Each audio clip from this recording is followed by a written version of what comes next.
Good evening students. आप सभी का फिर से स्वागत है आपके अपने यूट्यूब चैनल एएस एजुकेशन। मैं आशुतोष मिश्रा आप सभी का हार्दिक स्वागत करता हूं। जैसा कि आप लोगों को पता होगा कि आपके इस यूट्यूब चैनल पर क्लास 9 से 12 तक की क्लासेस स्टार्ट हो चुकी है और आप सभी लोग अपने घर पर अच्छे से स्वस्थ होकर के मस्त होकर के तैयारी कर रहे होंगे। कुछ ही महीनों बाद, लगभग 3 महीने बाद आपके बोर्ड के एग्जाम भी आने वाले हैं, तो उसकी तैयारी को लेकर के हम अपने क्लास को स्टार्ट किए हैं ताकि आप सभी को एक अच्छे तैयारी मिल सके और आप बोर्ड की परीक्षा में अच्छे अंक प्राप्त कर सकें। उसी की ध्यान में रखते हुए आज हम अपने इस YouTube चैनल पर क्लास 10th के फिजिक्स के यानी साइंस के सिलेबस के विषय में चर्चा करेंगे। सिलेबस के बाद आपके टॉपिक वाइज, चैप्टर वाइज आपकी क्लासेस स्टार्ट होगी। तो आइए देर न करते हुए स्टार्ट करते हैं आपके क्लास 10th की सिलेबस को यानी साइंस के सिलेबस को, और उसमें जो इंपॉर्टेंट है टॉपिक, उस टॉपिक को हम समझेंगे, मोस्टली फिजिक्स और केमिस्ट्री के। ठीक है, तो आइए स्टार्ट करते हैं।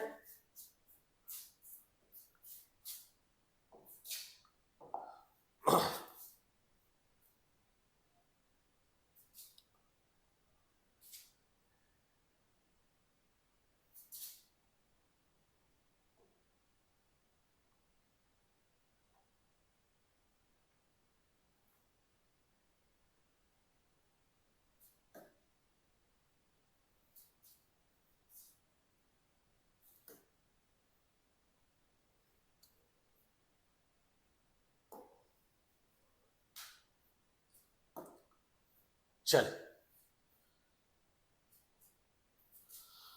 ये है आपका क्लास 10th का सिलेबस। ठीक है, चलिए देखते हैं।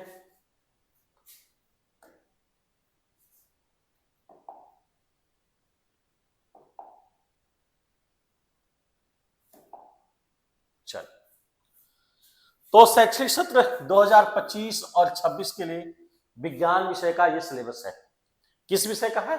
विज्ञान विषय का यह सिलेबस है। तो इसमें देखते हैं, इसमें कुल 70 अंक की लिखित परीक्षा एवं 30 अंक का आंतरिक मूल्यांकन जो आपके विद्यालय पर होता है, यानी विद्यालय पर 30 अंक का जो आंतरिक मूल्यांकन होता है वह विद्यालय के स्तर से होता है। लेकिन जो 17 नंबर का यानी 70 अंक का वो तो लिखित परीक्षा होती है, ये आपकी बोर्ड की परीक्षा होती है। न्यूनतम उत्तीर्णांक यानी 23 नंबर पाना अनिवार्य है एवं 10 इसमें से यानी 30 नंबर में से 10 और 70 में 23 यानी टोटल 33 अंक आपको पाना अनिवार्य है। तो इसकी इकाई की बात करते हैं। इसमें फर्स्ट इकाई आपका है रासायनिक पदार्थ, प्रकृति एवं व्यवहार। ये आपका केमिस्ट्री से रिलेटेड है। ये आपका केमिस्ट्री यानी रसायन विज्ञान से रिलेटेड है। तो रासायनिक पदार्थ, प्रकृति एवं व्यवहार से 20 नंबर के यानी केमिस्ट्री से आपके 20 नंबर के अंक आते हैं, 20 नंबर के क्वेश्चन पूछे जाते हैं। जैव जगत, ये आपका बायोलॉजी का पार्ट है, बायोलॉजी का पार्ट है और इससे भी 20 नंबर के क्वेश्चन पूछे जाते हैं। प्राकृतिक घटनाएं, जो घटनाएं होती हैं यानी इन्वायरमेंटल साइंस जिसको कह सकते हैं, इससे आपके 12 नंबर के क्वेश्चन आते हैं। विद्युत प्रभाव यानी फिजिक्स का ये पार्ट है, विद्युत प्रभाव, इससे आपके 13 नंबर के क्वेश्चन आते हैं। और प्राकृतिक संसाधन, इससे आपके 5 नंबर के क्वेश्चन आते हैं। टोटल मिलाकर के आपके 70 नंबर के क्वेश्चन पेपर बनते हैं, यानी 20 20 40 12 आपका हो गया 52 52 और 3 55 10 65 5 70 और 30 नंबर का आपका आंतरिक मूल्यांकन होता है। इन टोटल 100 नंबर का एक पेपर होता है जिसमें फिजिक्स, केमिस्ट्री एंड बायोलॉजी सभी मिलकर के होते हैं। चलिए आइए इसको विस्तार से समझते हैं। तो इकाई फर्स्ट है यानी प्रथम यूनिट है। क्या है? प्रथम यूनिट। तो प्रथम यूनिट में हम देखेंगे, तो प्रथम यूनिट में क्या है हमारा, रासायनिक पदार्थ प्रकृति एवं व्यवहार। रासायनिक पदार्थ प्रकृति एवं व्यवहार, इससे कितने अंक आते हैं, 20 अंक के क्वेश्चन आते हैं। इसमें पहला चैप्टर हमारा क्या है, रासायनिक अभिक्रियाएं। रासायनिक समीकरण किसे कहते हैं, संतुलित रासायनिक समीकरण, यानी रासायनिक समीकरण आपको दे दिया जाएगा, उसको संतुलित करना है। कैसे संतुलित होगा, जैसे सपोज दैट हमने लिख दिया H2 प्लस O2, ये मिलकर बनाते हैं क्या, H2O। अब यहां पर देखिए, इसको समीकरण को संतुलित करना है। क्या करना है, समीकरण को संतुलित करना है। तो हम देखेंगे कि दोनों पक्षों, यानी इस पक्ष को हम क्या कहते हैं भैया, इस पक्ष को हम कहते हैं अभिकारक, इसको क्या कहते हैं, अभिकारक, यानी जो अभिक्रिया में भाग लेता है, और इसको हम क्या कहते हैं, उत्पाद। तो संतुलित करने के लिए अभिकारक के अणुओं की संख्या, अभिकारक में अणुओं की संख्या या परमाणुओं की संख्या उत्पाद के परमाणुओं की संख्या के बराबर होगी। जैसे यहाँ पर हाइड्रोजन के 2 परमाणु, यहाँ पर भी हाइड्रोजन के 2 परमाणु, यानी हाइड्रोजन की परमाणु की संख्या बराबर, लेकिन यहाँ पर ऑक्सीजन के 2 हैं, यहाँ पर ऑक्सीजन के 1 है। तो यहाँ पर हम 2 से मल्टीपल कर देंगे तो ऑक्सीजन के 2 हो जाएंगे, लेकिन हाइड्रोजन के 4 हो जाएंगे। तो यहाँ पर हाइड्रोजन से 2 से गुणा कर देंगे, तो ये हमारा हाइड्रोजन के 4 परमाणु यानी अभिकारक की तरफ हो जाएंगे, और हाइड्रोजन के 4 परमाणु उत्पाद की तरफ हो जाएंगे। तो ये हमारा समीकरण संतुलित समीकरण होता है। क्या होता है, संतुलित समीकरण कहलाता है। अब उसके बाद है संतुलित समीकरण, संतुलित रासायनिक समीकरण का तात्पर्य क्या है, इसका तात्पर्य क्या है, इससे हम समझते क्या है। रासायनिक अभिक्रियाओं के प्रकार, रासायनिक अभिक्रियाएं क्या होती हैं, वे कितने प्रकार होती हैं, वे कौन कौन सी अभिक्रिया होती हैं, लगभग संयोजन अभिक्रिया, यानी इसको योगात्मक अभिक्रिया भी हम कह सकते हैं। अपघटन यानी वियोजन अभिक्रिया होती है। विस्थापन अभिक्रिया, यानी एक स्थान छोड़कर दूसरे स्थान के पास पहुंच जाता है। विस्थापन यानी दो परमाणु विस्थापित हो जाते हैं। अवक्षेपण, उदासीनीकरण, उदासीनीकरण क्या होता है, जब अम्ल और क्षार एक दूसरे से के साथ अभिक्रिया करते हैं तो वहां पर जल का निर्माण होता है। क्या होता है, जल का निर्माण होता है, तो उस अभिक्रिया को हम उदासीनीकरण अभिक्रिया कहते हैं। उपचयन अभिक्रिया तथा अपचयन अभिक्रिया, यानी जिसको कहते हैं ऑक्सीडेशन एंड रिडक्शन अभिक्रिया। तो ये हमारा पहले चैप्टर में, यानी फर्स्ट चैप्टर में इन सभी चीजों को हमें पढ़ना है। ठीक है, चलिए ये सेकंड चैप्टर हमारा आता है अम्ल, क्षार तथा लवण। अम्ल क्या होता है, क्षार क्या होता है, लवण क्या होता है। अम्ल की बात करें तो जिसमें हाइड्रोजन आयन पाया जाता है वह क्या होता है, हमारा अम्ल होता है।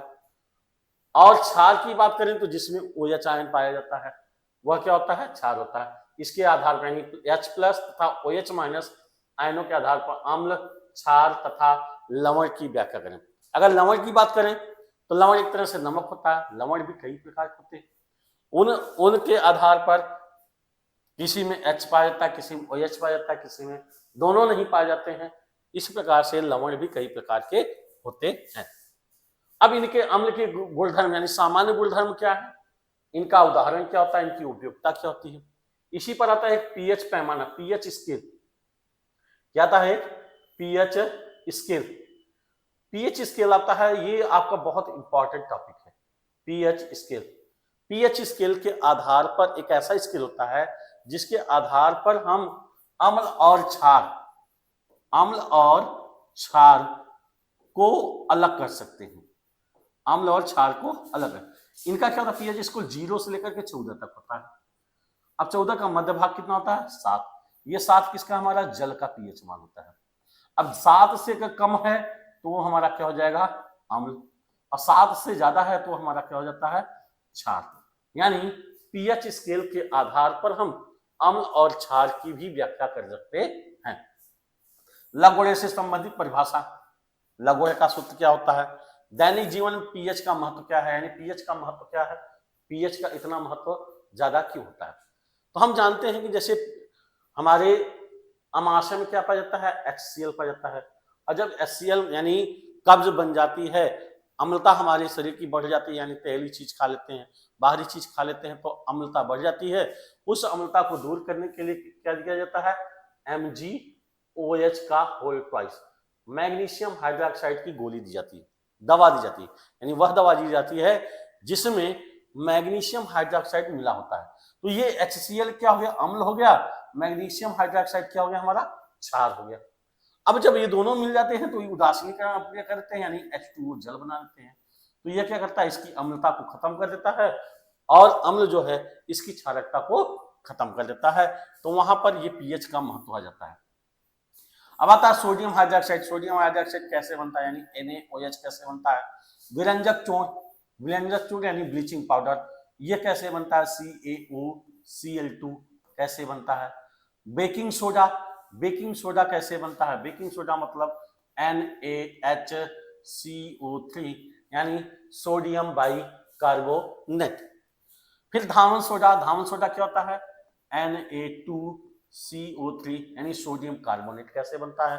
फिर उसके बाद हमारा प्लास्टर ऑफ पेरिस है। इनके बनने की विधि और इनके निर्माण और इनकी उपयोगिता क्या होती है, इसके विषय में हम चैप्टर नंबर 2 यानी अम्ल, क्षार तथा लवण में पढ़ेंगे। ठीक है। तीसरा चैप्टर हमारा क्या है, धातु एवं उपधातु। धातु एवं उपधातु ये हमारा रसायन विज्ञान का तीसरा चैप्टर है। तो इसमें क्या आता है, धातु के विषय में, धातु क्या होते हैं, धातु कितने होते हैं, धातुओं की पहचान हम कैसे कर सकते हैं, अधातु क्या होता है, अधातु कितने होते हैं, अधातुओं की पहचान कैसे कर सकते हैं, धातु के गुणधर्म क्या होते हैं, ये ऑक्सीजन से क्रिया करेगा तो क्या बनाएगा, अम्ल से क्रिया करेगा तो क्या बनाएगा, क्षार से क्रिया करेगा तो क्या बनाएगा। इस तरह से धातु की उपयोगिता के विषय में बताया जाता है। उसी तरह अधातुओं के विषय में, तो धातु के विषय में जैसे हम समझे तो धातु के विषय में एक है हमारा सोडियम है, जिंक है, यह क्रिया करता है तो अम्ल के साथ क्रिया करेगा तो क्या बनाएगा, ऑक्सीजन के साथ क्रिया करेगा तो क्या बनाएगा, किसी ऑक्साइड के साथ क्रिया करेगा तो क्या बनाएगा, उसके तहत किसका निर्माण होगा, इसके विषय में पढ़ना है। फिर उसके बाद क्या है, आयनिक यौगिकों का निर्माण, यानी जो आयनिक यौगिक है उनका निर्माण कैसे होता है, जो आयनिक यौगिक है उनका निर्माण कैसे होता है, उनके गुणधर्म के विषय में, उनकी सक्रियता क्या होती है, सक्रियता श्रेणी क्या होती है, धातु कर्मण सक्रियता श्रेणी मतलब कौन सा तत्व किस अवस्था में भाग लेता है। फिर उसके बाद क्या है, संक्षारण मतलब जंग लगना तथा उसका निवारण, यानी जंग लग गया तो वह उसका निवारण कैसे किया जाता है, जंग कैसे लगती है। तो हम लोग जानते हैं किसके कारण, नमी के कारण अधिकतर जंग लगती है, यानी किसी भी धातु पर जब ऑक्साइड जम जाता है, लोहे पर जब ऑक्साइड जम जाता है तो वहां पर संक्षारण हो जाता है। ये पार्ट 3 हो गया, यानी चैप्टर 3। अब चैप्टर नंबर 4 हमारा सबसे इंपॉर्टेंट चैप्टर है, कार्बनिक यौगिक। सबसे ज्यादा इंपॉर्टेंट चैप्टर क्या है हमारा, कार्बनिक यौगिक।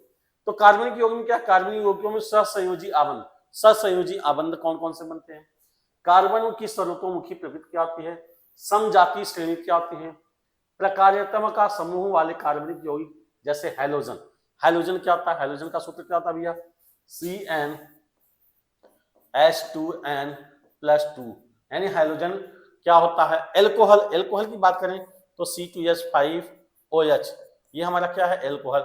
इसको हम क्या कहते हैं, एथिल एल्कोहल। क्या कहते हैं, एथिल एल्कोहल। अब इनके विषय में पढ़ना, एथिल एल्कोहल के विषय में पढ़ना कि एथिल एल्कोहल का निर्माण कैसे होता है, एथिल एल्कोहल की उपयोगिता क्या है, एथिल एल्कोहल के कार्य क्या है, यानी इनसे क्या क्या उपयोग किया जाता है। कीटोन यानी जिसमें CO लगा होता है, ये क्रियात्मक समूह होते हैं। फिर एल्डिहाइड मतलब CHO, जिसमें क्रियात्मक समूह CHO लगा होता है, उसको एल्डिहाइड कहते हैं। एल्केन क्या होता है, एल्केन हमने बता दिया, CnH2n+2, ये हमारा एल्केन होता है। एल्काइन 3 पार्ट होते हैं, एल्केन, एल्काइन। एल्केन में क्या होता है, सिंगल बॉन्ड होता है, एल्केन में क्या होता है, सिंगल बॉन्ड होता है, और एल्कीन में क्या होता है, डबल बॉन्ड होता है, और एल्काइन की बात करें तो उसमें ट्रिपल बॉन्ड, यानी कार्बन के बीच ट्रिपल बॉन्ड लगता है, यानी कार्बन और कार्बन के बीच अगर सिंगल बॉन्ड है तो इसको हम कहते हैं एल्केन, और जब कार्बन और कार्बन के बीच डबल बॉन्ड होता है इसको हम कहते हैं एल्कीन, और जब कार्बन और कार्बन के बीच ट्रिपल बॉन्ड होता है हम इसको बोलते हैं एल्काइन। ठीक है, चलिए अब इनके विषय में हम पढ़ेंगे। फिर उसके बाद क्या हमारा, फिर उसके बाद नाम पद्धति, यानी IUPAC नाम क्या है हमारा, IUPAC नाम। तो IUPAC नाम हम उसको पढ़ेंगे, उसके विषय में जाने करेंगे कि IUPAC क्या होता है, यानी एल्कोहल की IUPAC नाम क्या होता है, एल्डिहाइड की IUPAC नाम क्या होता है, कीटोन के IUPAC नाम क्या होते हैं, फिर कार्बोक्सिलिक अम्ल के IUPAC नाम क्या होते हैं, उनके विषय में विस्तार पूर्वक जानेंगे। उसके बाद है संतृप्त हाइड्रोकार्बन, असंतृप्त हाइड्रोकार्बन क्या होता है, इनमें अंतर क्या पाया जाता है, इसके विषय में जानेंगे। कार्बनिक यौगिकों के रासायनिक गुणधर्म, यानी जो कार्बनिक यौगिक हैं, यानी कार्बनिक यौगिक किसको कहते हैं, जिसमें कार्बन पाया जाता है, लेकिन अधिकतर कार्बनिक यौगिक क्या होते हैं जिसमें कार्बन और हाइड्रोजन यानी हाइड्रोकार्बन होता है, वह कार्बनिक यौगिक का निर्माण करते हैं। अब इनके रासायनिक गुणधर्म क्या होते हैं, यानी इनको जलाने पर क्या प्राप्त होता है, इनका ऑक्सीकरण करने पर क्या प्राप्त होता है, इसका संकलन करने पर क्या प्राप्त होता है, और इनमें प्रतिस्थापन अभिक्रिया कराने पर क्या प्राप्त होता है। इसमें सबसे ज्यादा इंपॉर्टेंट क्या है, एथेनॉल और एथेनोइक अम्ल। अभी हमने बताया एथेनॉल यानी C2H5OH, इसको कहते हैं एथिल एल्कोहल, और इसका IUPAC नाम होता है एथेनॉल। एथेनॉल के निर्माण की विधि में, यानी निर्माण कैसे होता है और इसकी उपयोगिता क्या है, इसके साथ कौन कौन सा क्रिया होती है, धातु के साथ क्रिया कैसे क्रिया करता है, अधातु के साथ क्रिया करता है, ऑक्सीजन के साथ क्रिया करता है, या जिसके भी साथ मिले उसके साथ कैसे क्रिया। और एक है हमारा एथेनोइक अम्ल, इसके विषय में भी हम जानेंगे। और अगला हमारा टॉपिक क्या होगा, साबुन। साबुन क्या होता है, साबुन के साथ साथ अपमार्जक के विषय में भी जानेंगे। तो ये रहा हमारा रसायन विज्ञान के विषय में, यानी रसायन विज्ञान के पूरे 4 टॉपिक हैं, 4 चैप्टर हैं, और चारों चैप्टर में से मिलाकर के आपके 20 नंबर के क्वेश्चन आते हैं। ठीक है, आशा है कि आपको बहुत अच्छी तरह से समझ में आया होगा, और जब आपके इसके चैप्टर के विषय में पढ़ाया जाएगा तो आपको और अच्छी से जानकारी प्राप्त हो जाएगी, आपको आसान लगना शुरू हो जाएगा। अब इसके बाद क्या हमारा जैव यानी जीव विज्ञान है, बायोलॉजी है। बायोलॉजी के विषय में हम पढ़ेंगे। तो बायोलॉजी में क्या है, जैव प्रक्रम है, सजीव पौधों तथा जंतुओं में पोषण, श्वसन, परिवहन, उत्सर्जन, इनके विषय में। फिर जंतुओं तथा पौधों में नियंत्रण क्या होता है, समन्वय क्या होता है, इनके विषय में पढ़ेंगे। पौधों में दिशिक गति कैसी होती है, पादप हार्मोन का परिचय, इनके विषय में पढ़ेंगे। जंतुओं में नियंत्रण एवं समन्वय, इनके विषय में पढ़ेंगे। फिर उसके बाद पढ़ेंगे तंत्रिका तंत्र और ऐच्छिक और अनैच्छिक, ऐच्छिक पेशियों के विषय में और अनैच्छिक पेशियों के विषय में भी जानकारी हम प्राप्त करेंगे। हमारी ऐच्छिक पेशियां क्या होती हैं, उनके कार्य क्या होते हैं, अनैच्छिक पेशियां क्या होती हैं, उनके कार्य क्या होते हैं। प्रतिवर्ती क्रिया के विषय में पढ़ेंगे। रासायनिक समन्वय यानी जंतुओं में हार्मोन का निर्माण कैसे होता है, ये हमारा फर्स्ट पार्ट होगा बायोलॉजी का। सेकेंड पार्ट होगा प्रजनन। सेकेंड पार्ट आपका क्या होगा, प्रजनन। प्रजनन में क्या पढ़ेंगे, जंतुओं तथा पौधों में प्रजनन कैसा होता है, लैंगिक प्रजनन, अलैंगिक प्रजनन क्या होता है, इनकी क्रियाविधि के विषय में पढ़ेंगे। प्रजनन स्वास्थ्य क्या होता है, आवश्यकताएं क्या होती हैं तथा परिवार नियोजन की विधियां क्या होती हैं। सुरक्षित यौन एवं HIV यानी एड्स के विषय में भी हम अच्छी तरह से जानेंगे। प्रसूति एवं जनन स्वास्थ्य के विषय में भी चर्चा करेंगे। फिर उसके बाद तीसरा चैप्टर हमारा होगा आनुवांशिकता। आनुवांशिकता में मेंडल का योगदान, यानी ग्रेगर जॉन मेंडल का उपयोग ग्रेगर जॉन मेंडल ने किसके विषय में बताया था। फिर उसके बाद लक्षणों की वंशागत के नियम, लिंग निर्धारण कैसे किया जाता है कि XX का निर्माण XX के साथ क्रिया करेगा तो क्या बनेगा, XY के साथ क्रिया करेगा तो क्या बनेगा, YY के साथ क्रिया करेगा तो क्या बनेगा, इन सब के विषय में जानकारी प्राप्त होगी। फिर अगला हमारा चैप्टर होगा प्राकृतिक घटनाएं, यानी इकाई 3, तीसरी इकाई हमारी होगी प्राकृतिक घटनाएं, यानी जो प्रकृति में जो घटनाएं घट रही हैं उनके विषय में भी चर्चा करना। जैसे वर्कपीस द्वारा प्रकाश का परावर्तन, परावर्तन क्या होता है, परावर्तन किसे कहते हैं, परावर्तन के नियम क्या है, परावर्तन का उपयोग कहाँ कहाँ होता है। गोली दर्पण क्या होता है, गोली दर्पण के कितने पार्ट होते हैं। उत्तल दर्पण क्या होता है, अवतल दर्पण क्या होता है। उत्तल दर्पण से प्रतिबिंब कितने प्रकार से बनते हैं, अवतल दर्पण से प्रतिबिंब कितने प्रकार के बनते हैं। फिर उसके बाद लेंस के विषय में, यानी दर्पण के जो भी पार्ट होते हैं, गोली दर्पण क्या होता है, वक्रता केंद्र क्या होता है, वक्रता त्रिज्या क्या होती है, मुख्य फोकस क्या होता है, ध्रुव क्या होता है, उनके विषय में चर्चा करेंगे। ठीक उसके बाद इनके दर्पण का सूत्र निरूपण करेंगे, यानी 1/f = 1/v प्लस 1/u। ये होता है दर्पण का फोकस दूरी का सूत्र। दर्पण के फोकस दूरी का सूत्र होता है, इसकी भी चर्चा हम करेंगे। यह अवतल दर्पण के आधार पर कैसे सिद्ध होगा, उत्तल दर्पण के आधार पर कैसे सिद्ध होगा, इसको प्रूफ करेंगे। फिर अगला चैप्टर हमारा होगा अपवर्तन। क्या है? अपवर्तन। अपवर्तन के नियम। अपवर्तन के नियम क्या है? अपवर्तनांक क्या होता है? लेंसों द्वारा अपवर्तन। लेंसों द्वारा कैसे अपवर्तन होता है? लेंस कितने प्रकार के होते हैं? उत्तल लेंस, अवतल लेंस। उत्तल लेंस द्वारा प्रतिबिंब कैसा बनता है, अपवर्तन के पश्चात कैसा बनेगा? अवतल लेंस द्वारा अपवर्तन के पश्चात कैसे प्रतिबिंब बनेगा, उनका किरण आरेख हमें समझना है। उसके आधार पर न्यूमेरिकल भी आपको मिलते हैं देखने के। फिर उसके बाद लेंसों का द्वारा प्रतिबिंब बनने के नियम, लेंस के सूत्र हैं। लेंस के सूत्र क्या होता है? 1/f = 1/v - 1/u। यानी ये हम लेंस के सूत्र के विषय में भी जानेंगे। आवर्धन क्षमता, आवर्धन क्या होता है? लेंस की क्षमता, यानी p = 1/f के विषय में भी जानेंगे। ठीक है। उसके बाद इसका तीसरा चैप्टर आता है हमारा मानव नेत्र, यानी मनुष्य की आंख। मनुष्य की आंख के विषय में जानेंगे। मनुष्य की आंख के कितने पार्ट होते हैं, जैसे कार्निया कहाँ होती है, रेटिना में प्रतिबिंब बनता है, पीत बिंदु कहाँ होता है, अंध बिंदु कहाँ होता है, फिर कोरोइड क्या होती है, मांसपेशियां, नेत्र तारा क्या होता है, पुतली क्या होता है। ठीक है, इनके विषय में भी हम मनुष्य की आंख के द्वारा जानेंगे। अब मनुष्य की आंख में लेंस का क्या कार्य है, लेंस कौन सा लेंस लगता है, लेंस का उसका कार्य क्या है। उसके बाद मनुष्य की आंख के दृश्य दोष को पढ़ेंगे। दृश्य दोष कितने प्रकार होते हैं? वास्तव में देखा जाए तो दृश्य दोष 2 होते हैं, लेकिन रियल में 5 प्रकार होते हैं। जैसे दूरदृष्टि दोष, निकट दृष्टि दोष, अबिंदुकता, जरा दूरदर्शिता और वर्णांधता। ठीक है, तो ये दोष होते हैं और उनका निवारण कैसे किया जाता है? गोली दर्पण तथा लेंसों का अनुप्रयोग, यानी इनका अनुप्रयोग कैसे हम करेंगे। फिर अगला चैप्टर हमारा इसी में है, प्रिज्म क्या होता है। प्रिज्म हम किसे कहते हैं? प्रिज्म द्वारा प्रकाश का अपवर्तन क्या होता है? प्रिज्म अगर देखें तो एक त्रिभुजाकार आकृति होती है, और जब हम इस पर प्रकाश की किरण डालते हैं तो ये प्रकाश किरण क्या होता है? अपवर्तित हो जाता है। अपवर्तित हो जाता है तो अपवर्तित होकर के वर्ण विक्षेपण बनाता है, यानी 7 रंगों में विभक्त हो जाता है। तो इसको हम कहते हैं श्वेत प्रकाश का अपवर्तन कहते हैं, यानी प्रकाश का विक्षेपण करते हैं। इसी तरह प्रकाश का प्रकीर्णन होता है और दैनिक जीवन में इनका अनुप्रयोग, जैसे सूर्योदय और सूर्यास्त के समय सूर्य का रंग लाल दिखाई देना, आकाश का रंग नीला क्यों होता है। ठीक है, ऐसे ही सभी क्वेश्चन का जवाब हम इसके माध्यम से जानेंगे। अगला देखते हैं हम, अगला क्या हमारा? विद्युत। अगला टॉपिक क्या हमारा? विद्युत। तो विद्युत में पढ़ेंगे हम विद्युत धारा। क्या पढ़ेंगे? विद्युत धारा।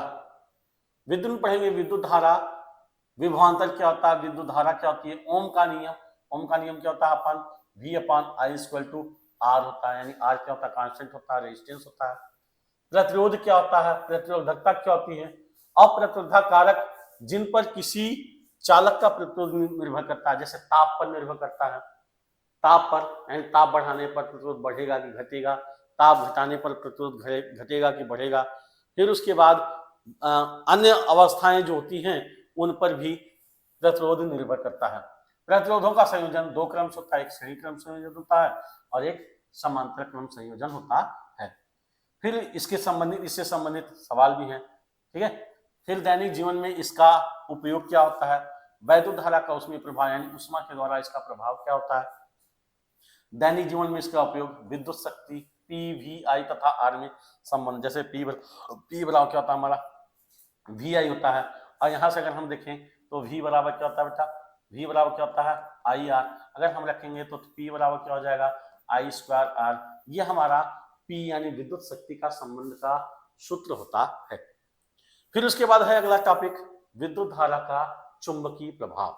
विद्युत धारा का चुंबकीय प्रभाव, यानी जैसे हम विद्युत के विषय में जानते हैं, ठीक उसी तरह चुंबकीय प्रभाव में चुंबक के विषय में जानेंगे। चुंबकीय क्षेत्र क्या होता है, चुंबकीय क्षेत्र रेखाएं क्या होती हैं, किसी विद्युत धारा चालक के कारण चुंबकीय क्षेत्र का मान कितना होता है, चुंबकीय क्षेत्र की तीव्रता कितनी होती है, यानी बी का मान कितना होता है।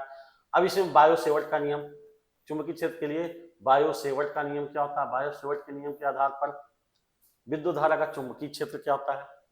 चुंबकीय क्षेत्र में विद्युत धारा चालक पर लगने वाला फ्लेमिंग के दो नियम होते हैं, फ्लेमिंग के बाएं हाथ का नियम, दाएं हाथ का नियम, और क्या होता है? हाथ का नियम, दाएं हाथ की हथेली का नियम, घरेलू विद्युत परिपथ क्या होता है। ये हमारा फिजिक्स का पूरा टॉपिक था। किसका टॉपिक था? फिजिक्स का। तो आप 3 टॉपिक पढ़ लिए, यानी केमिस्ट्री का, यानी रसायन विज्ञान का, जीव विज्ञान का और भौतिक विज्ञान का। ये 3 आपके हैं। और अगला इकाई हमारा क्या है? प्राकृतिक संसाधन। अगला हमारा क्या है? प्राकृतिक संसाधन। तो प्राकृतिक संसाधन यानी लास्ट चैप्टर है, यानी हमारा पर्यावरण। हम अपने पर्यावरण के विषय में जानते हैं। इकोसिस्टम क्या होता है, यानी पारितंत्र क्या होता है, पर्यावरणीय समस्याएं क्या होती है, जैसे तूफान आता है, चक्रवात आता है, और तूफान आता है, चक्रवात, भूकंप आते हैं, ज्वालामुखी फटता है, ये सब क्या होते हैं, इनकी गणना के विषय में जानेंगे। ओजोन परत क्या होता है, ओजोन का क्षरण कैसे होता है, ओजोन किसके कारण होता है, अपशिष्ट उत्पादन क्या हो रहा है तथा निवारण, यानी इसका निवारण क्या कैसे किया जाता है, जैव निम्नीकरण तथा अजैव निम्नीकरण पदार्थ, यानी जो जैव निम्नीकरण पदार्थ है उनके विषय में जानेंगे, अजैव निम्नीकरण पदार्थ जो हैं उनके विषय में जानेंगे। तो ये हमारे 5 इकाई में, यानी हमारा जो साइंस पूरा है वह 5 इकाई में बांटा गया है।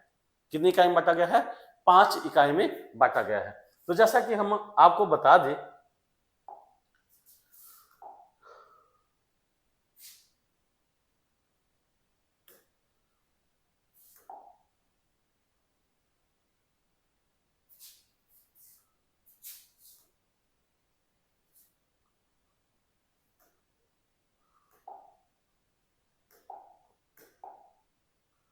चलिए तो क्या है भैया,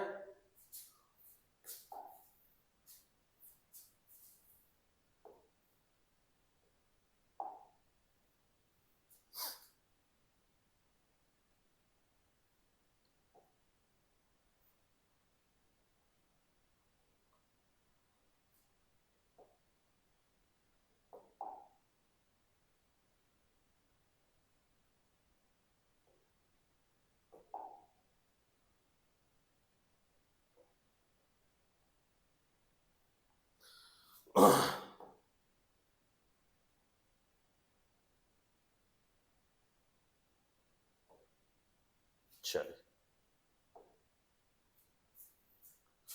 तो इसमें हम जानते हैं, तो हमने अभी आपको क्या बताया कि आप क्या क्या हमने पढ़ा, क्या क्या हमने जाना सिलेबस में। सिलेबस में हमने क्या क्या जाना भाई? सिलेबस में हमने जाना कि हमें केमिस्ट्री में क्या क्या पढ़ना है, केमिस्ट्री में क्या क्या पढ़ना है, यानी सिलेबस में केमिस्ट्री को डिवाइड कर दिया गया, बायोलॉजी को डिवाइड कर दिया, बायोलॉजी को भी बता दिया गया, और आपका फिजिक्स भी बता दिया गया। ठीक है, तो फिजिक्स में जैसे केमिस्ट्री में हमने बताया कि हमें पहला क्या पढ़ना है? रासायनिक अभिक्रियाएं पढ़नी है, रासायनिक अभिक्रियाएं, हम समीकरण पढ़ना है, रासायनिक अभिक्रियाएं एवं समीकरण के विषय में पढ़ना है, समीकरण को कैसे संतुलित किया जाता है, समीकरण कितने प्रकार होते हैं, संयोजन समीकरण, प्रतिस्थापन समीकरण, अभिक्रियाएं, ठीक ना, ये अभिक्रियाएं होती हैं। दूसरा हमें क्या पढ़ना था? हमने क्या बताया? अम्ल, अम्ल पढ़ना है, क्षार पढ़ना है, लवण पढ़ना है, यानी इनसे संबंधित पढ़ना है। तीसरा चैप्टर हमने क्या बताया?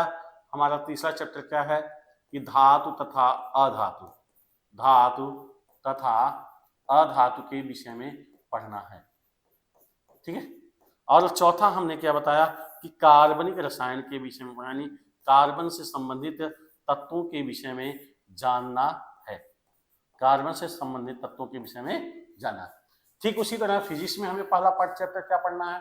परावर्तन पढ़ना है।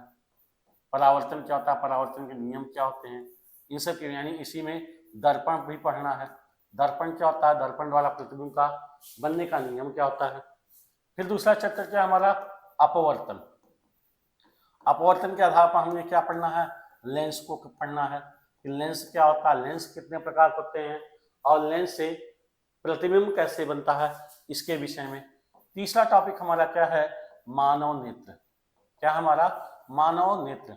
मानव नेत्र क्या होता है, इसके कितने पार्ट होते हैं, और उसी में क्या हमारा दृष्टि दोष, दृष्टि दोष से क्या क्या होता है, कितने प्रकार होते हैं, जैसे निकट दृष्टि दोष होता है, निकट दृष्टि दोष होता है, दूसरा दूर दृष्टि दोष होता है, और तीसरे की बात करें तो अबिंदुकता होता है, अबिंदुकता, और चौथा क्या होता है, जरा दूरदर्शिता होता है, जरा दूरदर्शिता, और पांचवी की बात करें तो एक होता है वर्णांधता। वर्णांधता एक ऐसा लक्षण होता है कि जो जन्मजात होता है, वो क्या होता है, जन्मजात होता है। तो ये आप तीन टॉपिक पढ़ेंगे। उसके बाद क्या पढ़ेंगे, चौथा टॉपिक,